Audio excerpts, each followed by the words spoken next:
Hello student, हम exercise 1.5 का question number 5 मैंने आपको रेशनलाइजेशन ऑफ डिनोमिनेटर कैसे किया जाता है वो एक्सप्लेन किया था।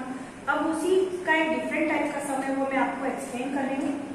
Question number 2 rationalisation of denominator करना है। इसमें आपको क्वेश्चन नंबर 2 क्या है 1/√7 माइनस √6। अब इसका रेशनलाइजेशन ऑफ डिनोमिनेटर हम कैसे करेंगे। जब मैंने जो फर्स्ट क्वेश्चन एक्सप्लेन किया था उसमें ओनली 1 नंबर्स थे। अब इसमें कितने इसमें कितने नंबर्स आ गए आपके 2 टर्म्स आ गए। तो इसको सॉल्व करने के लिए हम क्या करेंगे, जब भी हम रेशनलाइजेशन ऑफ डिनोमिनेटर करते हैं अगर आपकी 2 टर्म्स आ जाती है तो उसमें साइन क्या हो जाते हैं, चेंज हो जाते हैं। चेंज किस टाइप से होंगे, जैसे माइनस का साइन है तो क्या हो जाएगा प्लस, और प्लस का साइन है तो क्या हो जाएगा माइनस। और अब न्यूमरेटर एंड डिनोमिनेटर का बहुत से मल्टीप्लिकेशन होगा तो किस टाइप से करेंगे हम देखिए। First we write √7 minus √6। मैंने क्या बोला, जो माइनस का साइन है वो काय में चेंज हो जाएगा प्लस में, तो ये प्लस में चेंज हो गया। और मल्टीप्लाई बोथ साइड ही करना है आपको, न्यूमरेटर एंड डिनोमिनेटर। इसका मल्टीप्लाई डिनोमिनेटर में भी करना है। ओके, जैसे हमने फर्स्ट वाले क्वेश्चन में बताया था एज इट इज है, बट अगर 2 टर्म्स आती है तो उसमें आपको साइन को मैंने माइनस का था तो क्या कर दिया, चेंज कर दिया, प्लस कर दिया। अगर यह प्लस का साइन होता तो क्या हो जाता, वो माइनस का हो जाता। तो ये प्लस माइनस का साइन का चेंज हो गया प्लस में, तो ये हो गया √7 प्लस √6। √7 प्लस √6 का numerator and denominator both side multiplication होगा। अब ये क्या होगा बेटा, 1 में इसका मल्टीप्लाई करेंगे तो हम कितना आएगा, ये √7 प्लस √6 ये आ गया। बट ये इसको डायरेक्टली सॉल्व नहीं कर सकते, इसमें आता है आइडेंटिटी लगा देते हैं हम। Identity a minus b a plus b equal to क्या होता है, a² माइनस b²। अब यहाँ पर a के प्लेस पे क्या है अपने √7 है और b के प्लेस पे आपके पास क्या है √6 है।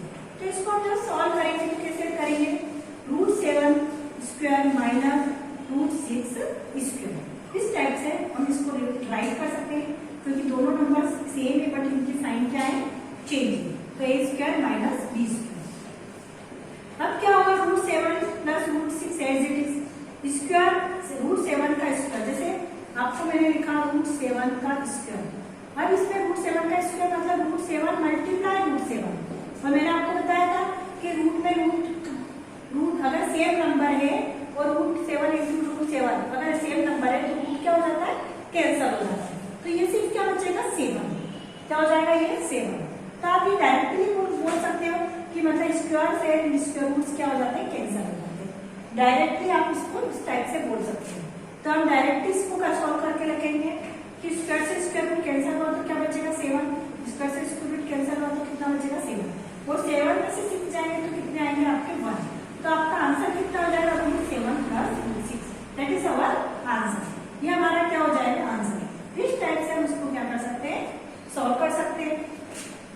तो 1 टर्म्स का है या 2 टर्म्स का है वो आपको सॉल्व करना आना चाहिए। उसके बाद आता है आपका एक्सरसाइज 1.6।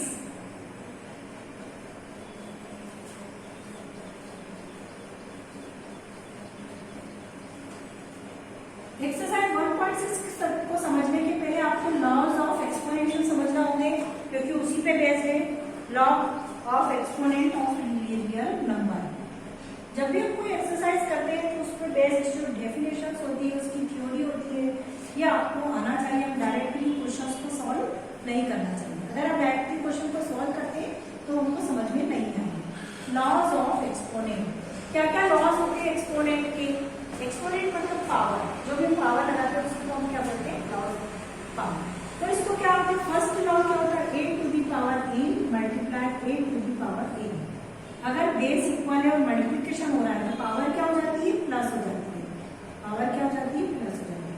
ये a to the power n ये आपका क्या है, पावर है, और ये जो नीचे का नंबर होता है ये क्या कहलाता है, आपका बेस। ओके, इसको हम बेस बोलते हैं। पर उसके लिए दोनों का इक्वल होना जरूरी है। अगर उन दोनों के बीच में डिवीजन हो रहा है, डिवाइड हो रहा है, ऐसा a to the power n into a to the power n, तो इनकी जो पावर होती है वो क्या हो जाती है, माइनस हो जाती है। उनका बेस इक्वल है और पावर अलग अलग है बट डिवीजन हो रहा है तो माइनस हो जाएगी, पावर क्या हो जाएगी, माइनस हो जाएगी। अगर बेस एक ही है पर पावर डिफरेंट है और पावर ये m to the power n इस टाइप से लिखा हुआ तो इन दोनों पावर्स का क्या हो जाएगा, मल्टीप्लिकेशन। किसी भी नंबर की पावर 0 है तो उसका आंसर क्या हो जाएगा 1। क्या आ जाएगा उसका आंसर 1। ओके, अगर आपकी पावर डिफरेंट है a to the power n and b to the power n, power same है बट नंबर डिफरेंट है तो आप इसको क्या लिख सकते हो a इंटू बी और पूरे की पावर n। बेस डिफरेंट हो गया, पावर सेम हो गई। अगर आपकी पावर इस टाइप से लिखी हुई है a to the power -n, अगर माइनस में हो नेगेटिव में तो उसका रेसिप्रोकल हो जाता है। क्या हो जाएगा उसका रेसिप्रोकल, मतलब न्यूमरेटर में तो डिनोमिनेटर में चली जाएगी पावर, डिनोमिनेटर में तो क्या चली जाएगी न्यूमरेटर। इस टाइप से ये एक्सपोनेंट के कुछ फॉर्मूलेज है, लॉज ऑफ एक्सपोनेंट जो सभी स्टूडेंट्स को आना चाहिए। इसके बिना हम कोई सा भी सम नहीं कर सकते। ओके, अब इसमें बेस्ड कुछ सम है जो मैं आपको एक्सप्लेन कर रही हूँ। Exercise 1.6,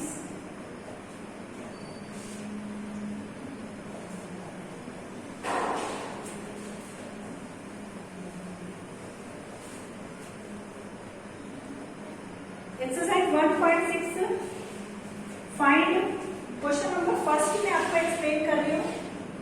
find 6 to the power 64 to the power 1/2। इसको आपको किस टाइप से सॉल्व करना है, इसको आप किस टाइप से सॉल्व करेंगे। 64 की पावर कितनी लगा रखी उन्होंने 1/2। अब इसको सॉल्व करने के लिए कैसे क्या करेंगे हम, आपको पता है कि 8 8 से कितने होते हैं 64 होते हैं, तो हम इसको डायरेक्टली भी लिख सकते हैं। हमने लिख दिया 8 की पावर 2 और उस पूरे की पावर कितनी लगी थी 1/2। 8 की पावर 2 क्यों लिखी, क्योंकि 8 8 से कितने होते हैं 64 होते हैं, इसलिए हमने क्या लिख दिया 8 8 से 64 और यहाँ पे भी 2 था तो ये 2 से 2 क्या हो जाएगा कैंसिल। इस टाइप से ना करते हैं, एक मिनट आप इसको कैसे राइट करेंगे 8 टू द पावर 2, मैंने अभी आपको बताया था 1/2। अगर इस टाइप से मैंने आपको बताया था कि पावर इस टाइप से अगर राइट हो तो पावर का क्या होता है मल्टीप्लीकेशन हो जाता है। क्या हो जाता है, तो ये हो जाएगा 8 2 मल्टीप्लाई 1/2, तो 2 से 2 क्या हो जाएगा कैंसिल, तो 8 हमारा क्या हो जाएगा आंसर हो जाएगा। 8 इज अवर आंसर। इस टाइप से आप इसको सॉल्व कर सकते हैं। फिर आपका आता है क्वेश्चन नंबर सेकेंड।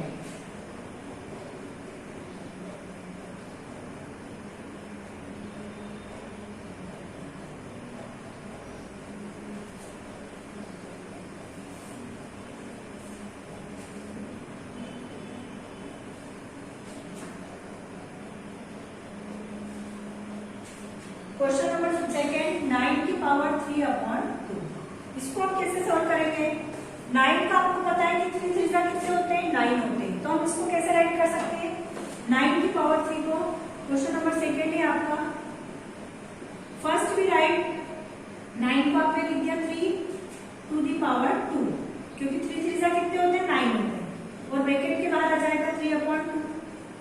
अब आपको आइडेंटिटी इसकी लॉज ऑफ एक्सपोनेंशन पता है, वही वाला लॉज ऑफ एक्सपोनेंशन लगेगा जो मैंने पहले वाले में लगाया था।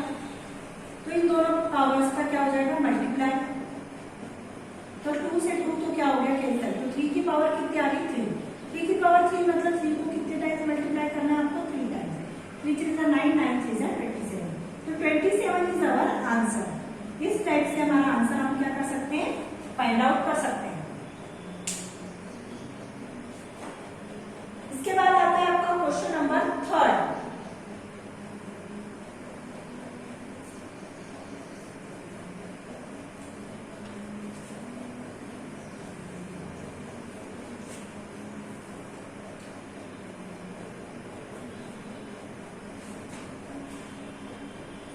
क्वेश्चन नंबर थर्ड, सिंप्लीफाई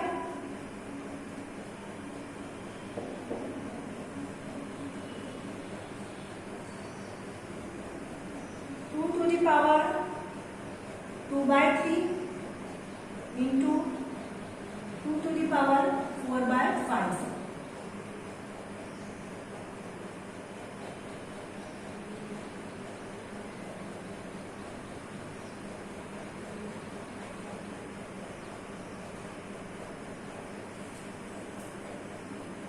इसको हम कैसे सॉल्व करेंगे देखिए,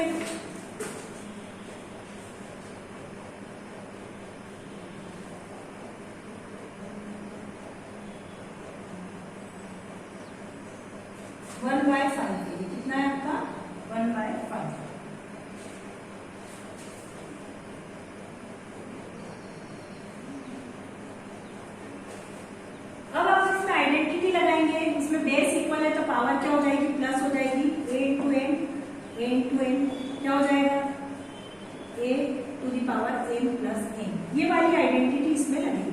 किसे पहचाना आपने, क्योंकि इन दोनों में डॉट है, इंटू हो रहा है। इंटू मतलब क्या होता है मल्टीप्लिकेशन, इंटू का साइन ही मल्टीप्लिकेशन।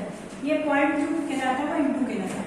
तब पावर प्लस कर देंगे हम, क्या करेंगे 2 टू द पावर 3 प्लस 1/5। इस टाइप से हम इसको राइट कर देंगे। ओके,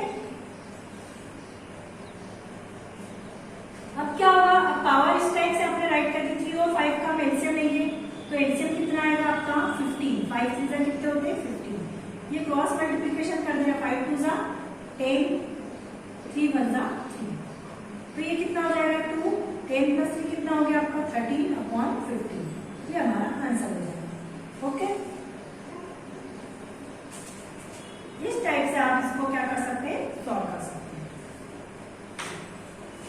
आपकी बुक में और भी बहुत सारे क्वेश्चंस दे रखे हैं, जैसे डिवीजन के। मैंने आपको जो लॉज बताया उसके अकॉर्डिंग आप उसको क्या कर सकते हैं, सॉल्व कर सकते हैं।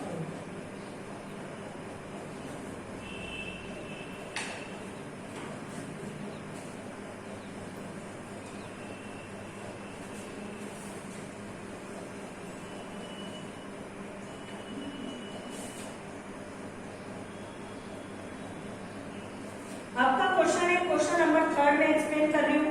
11 to the power 1/2, 11 to the power 1/4। अब इसको कैसे सॉल्व करेंगे आप, इन दोनों में डिवाइड हो रहा है, तो इसमें लॉस कौन सा डिवाइड का लगेगा, a to the power a upon a to the power a।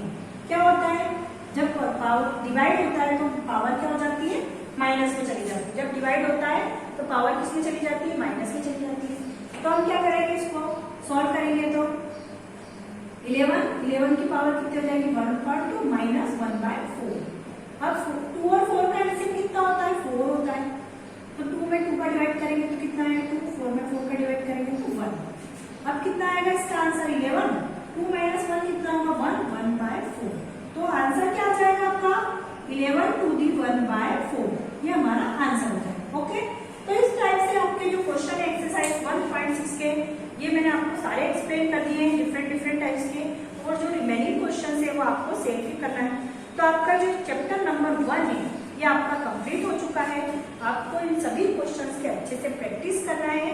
जितनी आप प्रैक्टिस करेंगे उतना अच्छे से आपको समझ में आएगा। ओके।